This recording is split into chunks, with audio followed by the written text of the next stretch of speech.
How does this get turned into this?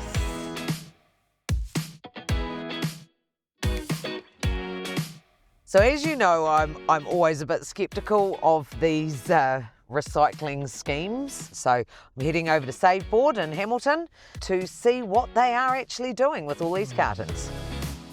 So obviously, first of all, none of these can go into our curbside recycling bins, so we all should know that by now. And then this is the way that you actually need to prepare if you're going to recycle these. They have to be cut up and then cleaned out, and then you can stack them up at home and drop them off at one of your local drop-off points. So I'm off to drop these off, and then we're going to find out what actually happens to them. Here I am at Save Board in Hamilton, where all the flattened cartons come in from around the country. Here's a big giant bale here full of a few thousand of these cartons, and what do they do with them? Well, let's go check it out. All right, so the first part of the process is here. They load all the cartons on and the big bales onto this conveyor belt, and it feeds down through the process onto the next conveyor belt that's feeding up into the shredder. So it's all ready to go. Once the product goes through the shredder, it comes out like this, and it travels up this conveyor belt up into what's pretty much like a giant cake mixer. Inside the cake mixer, it's tumbling all the products around to create the right consistency for the type of board they're making. Then it travels up the conveyor belt here into the next process. And now they're ready to start creating the board.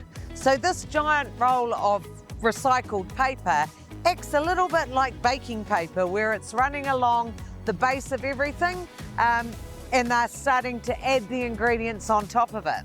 So this board they're currently making has got this bottom plastic layer, which all of the cake is being stuck to. The mixture comes out and it's rotated through this section here, where it gets the right height and the right consistency, and it feeds out ready to go through the next phase, which is where they're going to press the board. As the board gets ready to be pressed, this is what it looks like. So it's really interesting. This is where they determine the height of what the board will be. So you can see this is actually quite deep. This might be making a 10 mil board. So if they're making a 12 mil board, there'd actually be more product. So this is just nice and flat, ready to go to the next process. So this bit here is like putting the icing on the cake. Every board has this plastic layer that goes on top that seals the board. So here they're putting another layer of baking paper on top of the mixture, so it's all layered together, ready to go into the hot press, and the paper's basically there to stop it from sticking to the press. As all the layers come through, it comes through a 3-press system. The first 2 are like big hot irons that come down with heat, and it seals or melts it all together.